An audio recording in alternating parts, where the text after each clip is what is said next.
Olá! Começa agora o programa Trabalhador em Foco. Esse programa que é uma realização do Movimento Sindical de Petrópolis, através da união de diversos sindicatos que fazem com que eu tenha a oportunidade de levar para você de casa informações precisas e relevantes sobre o dia a dia de todos nós trabalhadores. Não só sobre o nosso dia a dia, mas também a importância da gente entender instituições, terminologias, para conseguir fazer, de fato, valer os nossos direitos.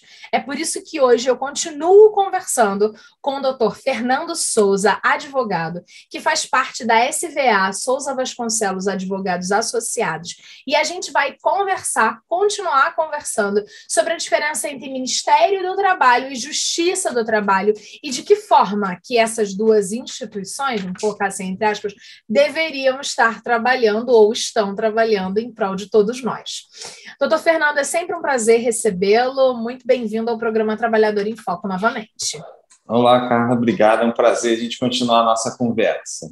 Então, vamos lá. A gente falou no programa passado, né, sobre o que era o Ministério do Trabalho, as alterações que rolaram, né, por conta do governo federal atual.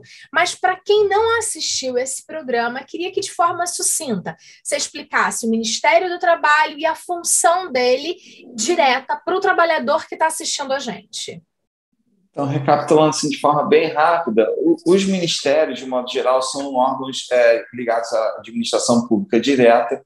Eles funcionam como pastas que ajudam ao governo, ao presidente da República, a administrar o país, cada ministério com a sua função específica. A gente até fez o paralelo, como se fosse nas empresas, o presidente fosse o diretor-geral e os ministérios dos trabalhos fossem os departamentos dentro da empresa. Como a gente está falando sobre o Ministério do Trabalho tem, dentre diversas funções, cuidar da política salarial, cuidar das normas que regulam questões referentes à saúde do trabalhador, ergonomia, trabalho em altura, etc., e ajudam na fiscalização, no cumprimento não só dessas normas que eles editam, mas também da CLT de forma geral. Maravilha. E aí a gente falou sobre uma questão muito importante, que é a criação de normas técnicas para a execução dos múltiplos trabalhos que a gente vê no dia a dia da vida e sobre a fiscalização da execução real dessas normas. Isso tudo é papel do Ministério do Trabalho, tá certo? Exatamente. Fiscalizar acaba sendo uma das atividades, mas a atividade preponderante é de educar. Educar no seguinte sentido: empresa, a gente tem aqui essas normas, vocês precisam aplicar isso daqui na vida, no dia a dia da sua empresa, do trabalhador. Eles não aplicando, aí sim são multados. Então, a fiscalização ela tem um fim muito mais educativo do que punitivo. A punição vem como consequência de quem não cumpre as regras, as normas. Perfeito. E em via de regra, é mais ou menos o sistema que rola em casa, né? Você chega para o seu filho e fala assim, olha, não pode fazer isso uma vez, 2 vezes, em casa, né? 3 vezes, às vezes 10 vezes. E aí depois você fala, já que eu te falei várias vezes, te expliquei os motivos, e você não realizou, você está de castigo sem videogame. É isso aí. Isso é um princípio de direito. Você não pode ter uma obrigação, determinar uma obrigação sem uma sanção correspondente. Se você não fizer isso, acontece isso. Porque se você não tiver a sanção, a pessoa não faz e fica por isso mesmo. E vida que segue. É uma lástima, né, a gente não aprender apenas pelo aprendizado e pela melhoria, e precisar ter a sanção. Mas como a gente vive em sociedade, e aí nem todo mundo tem essa cabecinha, a gente entende a sanção. Agora, quando a gente falamos de ministério, entendemos muito bem, aí junto a isso vem a Justiça do Trabalho. Né? Tem uma palavrinha diferente, mas tem outra igualzinha, Ministério e Justiça. Eu queria que você fizesse primeiro essa separação, explicasse a diferença entre uma coisa e outra, para depois a gente entender o papel da Justiça do Trabalho na vida do nosso cliente aqui no programa Trabalhador em Foco, que são os trabalhadores que estão nos assistindo. Então, essa palavrinha realmente...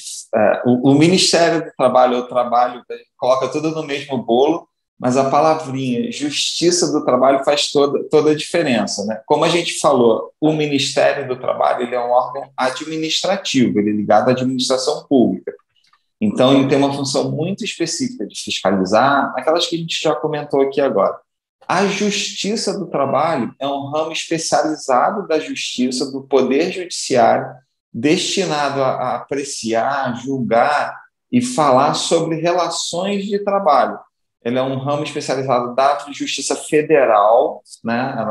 Ela tem um tribunal próprio, um regulamento próprio, e ali é onde você vai discutir judicialmente as ações, as reclamações trabalhistas, os dissídios, quando a gente tem aquela discussão entre o sindicato e o empregador que não chegou à conclusão, isso é tudo levado para que a justiça determine, que um juiz, um desembargador, um ministro, julgue a ação. Então, são coisas bem diferentes na prática. Perfeito. Quando um trabalhador quer fazer uma denúncia de descumprimento de normas técnicas lá no seu trabalho, ele entra em contato com o Ministério do Trabalho. Exatamente. Agora, tanto o Ministério do Trabalho quanto o Ministério Público. Desculpa te interromper. Não, de jeito nenhum. É isso mesmo, é uma construção de um pensamento. Estamos juntos nessa construção. Eu com as dúvidas, que acredito que é a maioria do nosso trabalhador, e você com conhecimento. Então, maravilha. A gente, trabalhador, percebeu que na sua... A gente sempre fala para ir no sindicato, mas até mesmo para o trabalhador entender quais são os passos do sindicato, é importante que ele entenda, depois que ele vai lá no guichê do sindicato e fala assim, meu patrão não me pagou no dia, o que acontece? Né? E aí, Sim. Nesse sentido, levando isso de uma forma muito tangível para a gente entender, se o patrão não efetua o pagamento na data. E isso, dependendo do tempo de demora, a gente chama de situação análoga à escravidão, que é trabalho sem remuneração. E aí, o que acontece? Foi lá no sindicato e reclamou. O sindicato vai reclamar com o Ministério do Trabalho. É isso? Vai fazer a denúncia no Ministério do Trabalho. Vai dizer, está acontecendo essa situação lá na empresa. Provavelmente está acontecendo com você, trabalhador, pode ser que esteja acontecendo com outras pessoas dentro da sua empresa. Então, isso vai ser levado e o Ministério do Trabalho vai fiscalizar, ele vai lá, pelo menos em tese, vai lá e vai ver o que está acontecendo, vai fazer aquilo que a gente conversou, vai dar orientação para a empresa, vocês não podem agir desse jeito, se vocês continuarem agindo, vocês vão levar uma multa. Então, isso é no Ministério do Trabalho, isso é feito lá. Agora, você individualmente está se sentindo lesado, vamos supor, ao invés de salário, que é uma coisa mais complicada, mas você não esteja recebendo as horas extras. Aí sim, você entra na justiça para você requerer. O Ministério do Trabalho, importante ressaltar, ele não vai pedir nada para você pessoa física. Ele vai pedir sempre em nome do coletivo e sempre em nome do Ministério. Se tiver alguma multa, alguma coisa, isso vai ser revertido em favor do Ministério do Trabalho. Quando você entra na Justiça do Trabalho, você está requerendo os direitos que deixaram de ser pagos a você. Então, você vai ser o beneficiário dessa reclamação trabalhista, desse pedido que vai ser feito na Justiça do Trabalho. Perfeito. Então, as reclamações distribuídas, que é o nome que normalmente vocês dão, né? Distribui o processo, né? A reclamação que é entregue para o Ministério do Trabalho, ela é uma reclamação de ordem coletiva. E, na Justiça do Trabalho, uma reclamação de ordem individual. Isso. No Ministério do Trabalho, a gente nem chama de reclamação, a gente chama de denúncia. Você vai fazer uma denúncia, aí o Ministério do Trabalho, ele é o titular do direito. Ele vai lá e vai cobrar essa situação da empresa, vai ver, vai analisar se o que você está falando faz sentido ou não faz sentido, se está dentro da lei ou não está dentro da lei, mas ele, como legatário, né, ele, como proprietário desse direito, vai lá e multa a empresa, se for o caso, pode até fechar em determinadas situações. Perfeito. Nesse contexto de percepção, e a gente aqui é um programa de movimento sindical, o movimento sindical é o guarda-chuva que reúne os sindicatos para que eles falem de uma forma comum para a sociedade. Cada sindicato tem sua forma de atuar. Quando o trabalhador de uma determinada categoria faz uma reclamação, como um atraso do pagamento, para o seu sindicato, o sindicato vai e reclama isso, né? Faz uma denúncia para o Ministério do Trabalho. E aí vem a questão: como é que você percebe, como advogado que atua nesse segmento, do atendimento do Ministério do Trabalho atualmente para com os sindicatos, no que diz respeito à resolução desses problemas? Porque os sindicatos vivem reclamando que o Ministério demora. E o trabalhador, na ponta dessa história, reclama com o sindicato, não consegue solução, e isso vira um grande empurra. O trabalhador empurra para o sindicato necessariamente empurra para o Ministério fica lá. E aí, como é que é isso? O que faz depois dessa denúncia? Então, isso é um problema que a gente tem desde o início da industrialização, né? No processo de industrialização, que a gente tem essa luta entre trabalho e capital. Obviamente, a gente já evoluiu muito nessas relações. O sindicato ele tem uma força de representação, de representatividade muito grande, porque ele abarca um número de pessoas ali, um coletivo muito grande. E, obviamente, a gente fala de uma força sindical, de uma unidade sindical, isso faz um barulho muito maior do que você pegar sindicatos individualmente. A gente conversou na nossa última bate-papo, né, sobre como ficou a situação durante a pandemia, que foi muito complicado. Acredito que isso tenha trazido uma sobrecarga muito grande de trabalho, o que não justifica, tá, Carla, mas é o que a gente percebe. Mas explica, né? Então, acredito que isso tenha trazido, assim como trouxe também para a Justiça do Trabalho, tá? Embora tenham tentado agilizar algumas coisas internamente, quem sofre na ponta é sempre o jurisdicionado, é sempre o trabalhador, porque ele precisa da entrega desse direito, né? O que a gente advoga muito a favor são que a gente chama de métodos alternativos de solução de conflito. O Ministério do Trabalho, eu entendo que deveria ser uma ponte muito importante para que isso acontecesse. Eu acho que as partes têm que ter um diálogo mais franco. A gente sabe que, às vezes, o diálogo é complicado, ainda mais quando você tem interesses muito conflitantes e você achar o meio termo entre eles é muito complicado.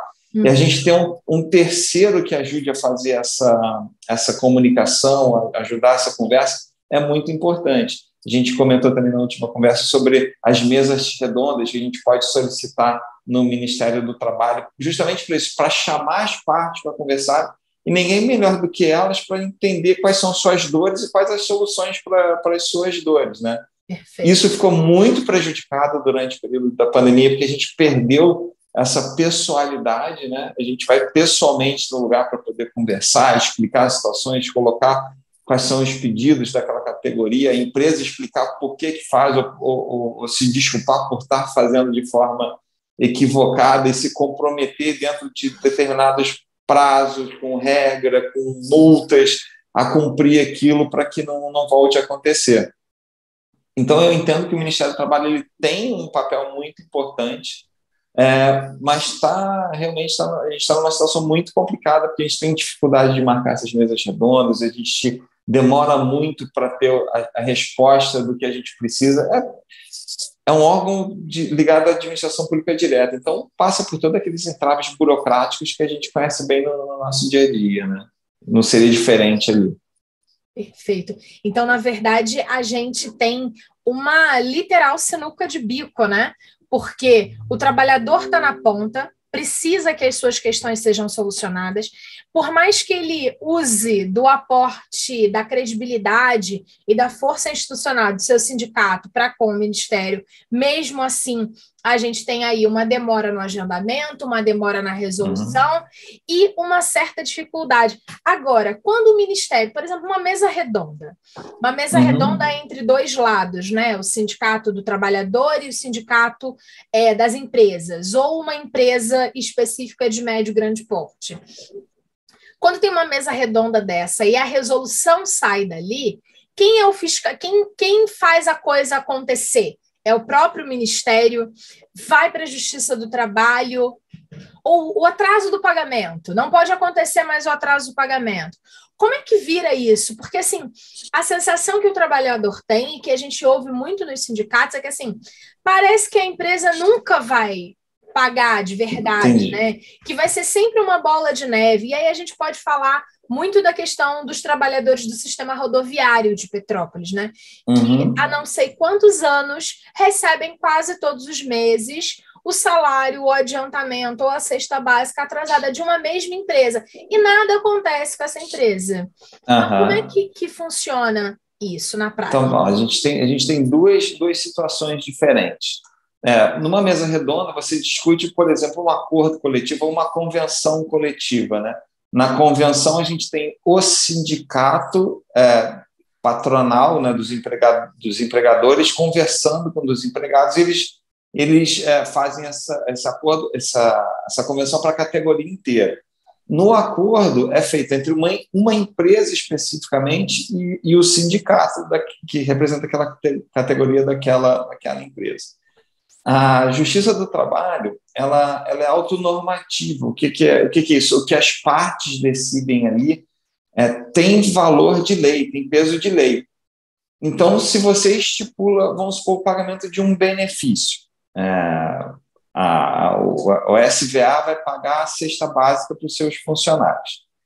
Se eu deixo de pagar essa cesta básica, a pessoa que não está recebendo e está sendo prejudicada, ela pode individualmente reclamar no sindicato, e o sindicato representar e ela entrar na justiça para cobrar esse valor, ou denunciar, olha só, sindicato, a empresa combinou de pagar o benefício, o auxílio alimentação, e não está pagando.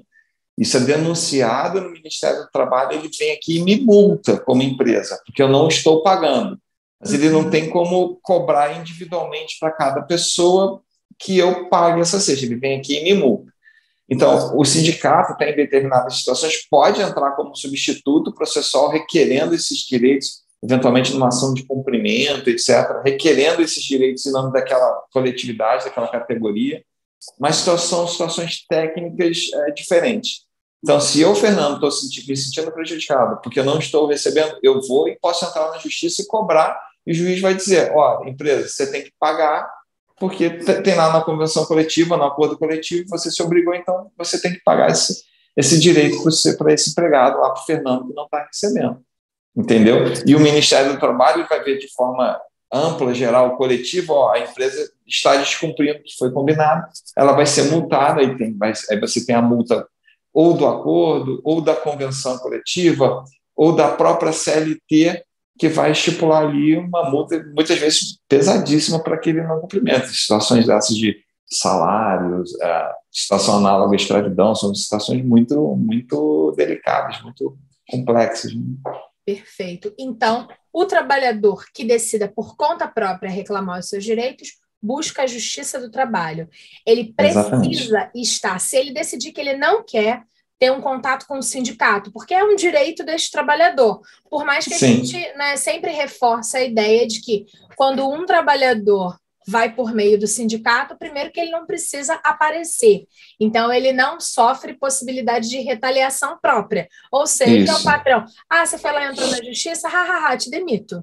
Agora, se você vai por meio do sindicato, o patrão, o empresário, quiçá, sabe que foi você, em detrimento de todos os outros trabalhadores daquela empresa.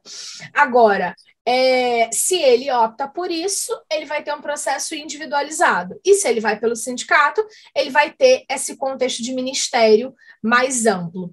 Vantagens e desvantagens, além dessa questão da retaliação, na sua avaliação? Então, o que você falou é o mais correto.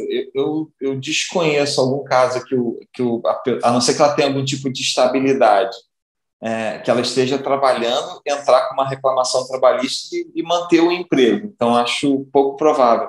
Normalmente, as reclamações são distribuídas, que a gente fala, depois que a pessoa é mandada embora.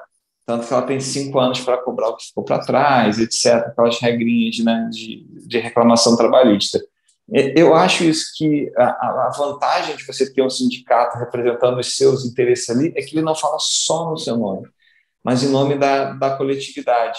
de novo, se isso está acontecendo com você, provavelmente isso está acontecendo com várias pessoas dentro do local de trabalho que você está trabalhando. A não ser que seja uma situação muito específica, alguma, sei lá, alguma situação personalíssima assédio moral, sua. assédio sexual, Que é uma coisa de coisa ordem mais individual. Mas mesmo assim são comportamentos, tudo bem, são comportamentos normalmente que são replicados de diversas formas dentro das empresas. Normalmente o assediador, que pode ser matéria de outra conversa, de outra entrevista, ele replica isso de outras formas dentro da empresa também. Tudo bem, você tem uma pessoa específica que é o alvo daquela situação, mas isso é um comportamento. Então, um comportamento que precisa ser alterado. Então, normalmente, essas faltas, a gente vê, vamos falar de hora extra. Não é só você que não está recebendo. Provavelmente todo mundo ali do seu departamento, daquela empresa não está recebendo. Salário atrasado. Todo mundo vai estar recebendo salário atrasado, não só você. Então, o sindicato ele tem uma voz muito mais ativa, muito mais forte, e sem você precisar pessoalmente se desgastar junto à empresa. Entendeu? Sem você precisar colocar em risco a manutenção do teu emprego. A gente está numa situação que o mercado de trabalho está super encolhido. Sim. Então, a gente sempre orienta de você preservar o teu emprego. Então, você tem que procurar ajuda em quem pode te ajudar sem te comprometer, sem comprometer, né, o teu saláriozinho, o leitinho das crianças no final do mês. Né? Então, você procurar o sindicato, procurar, ainda que anonimamente, o Ministério Público do Trabalho, o Ministério do Trabalho. Mas por que eu sempre indico que vá no sindicato? O sindicato ele sabe o que está acontecendo. Ele sabe como proceder para ter um resultado melhor nessas reclamações, a quem procurar, quem que ele deve ficar perturbando lá no Ministério do Trabalho, porque eles têm contato direto. Então, é muito mais fácil do que você, como indivíduo, não que você não possa, você pode, às vezes até, a gente chama até engrossa o caldo, né? Você tem várias reclamações individuais assim, pipocando, tanto no Ministério Público quanto no Ministério do Trabalho. Mas o sindicato tem uma representatividade muito maior, isso sem dúvida nenhuma. Maravilha. Doutor Fernando, muitíssimo agradecida pelo bate-papo. Foi um imenso prazer, mais uma vez, conversar com você. A gente volta em breve, então, quem sabe para poder falar sobre a questão do assédio moral e assédio sexual, que fazem parte, é uma lástima, mas fazem parte do cotidiano das empresas. Tá bom? Obrigada, foi um prazer mais esse papo. Obrigado, Carla. Tudo de bom. Um abraço para você e para todos aí. Tchau, tchau. Obrigada para você de casa que ficou com a gente aqui no programa Trabalhador em Foco. Espero que você tenha entendido agora de forma plena a diferença entre o Ministério do Trabalho, da Justiça do Trabalho e percebido que a grande questão é que você não pode se calar diante do que você percebe que está sendo realizado de forma equivocada. Busque ajuda. E a gente acredita de verdade que o sindicato é uma das melhores formas. Um beijo grande e até o próximo programa. Tchau, tchau. Tchau, tchau.